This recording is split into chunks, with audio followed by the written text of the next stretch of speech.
Thank you po, kuya. Dumating na ang ating goat's milk. This is pure and raw goat's milk. At may nabilan ako from Marikina.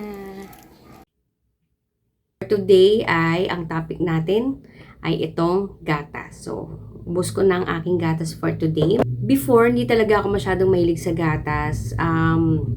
Gusto ko lang siya kapag isinasama sa mga lutuin or ibang klase ng pagkain.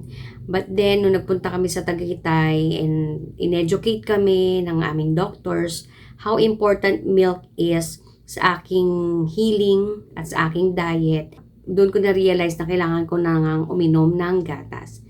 But we're not just talking about ordinary milk or cow's milk. I am talking about goat's milk. So, kanina nga dumating yung second order ko. Now, why goat's milk?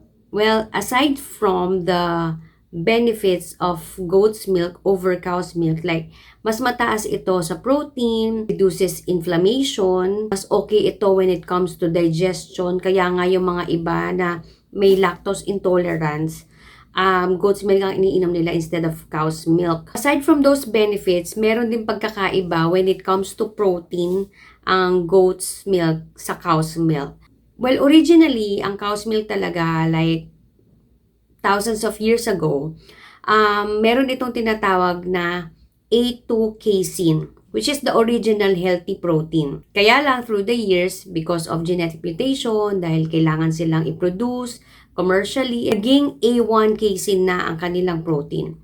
Which, yung A1 casein na to, it contains BCM7.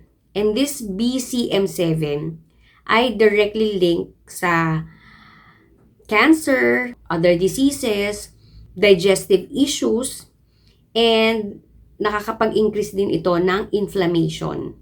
But goat's milk, on the other hand, it contains the original A2 casein. And yun lamang po for today. Until my next video. Bye!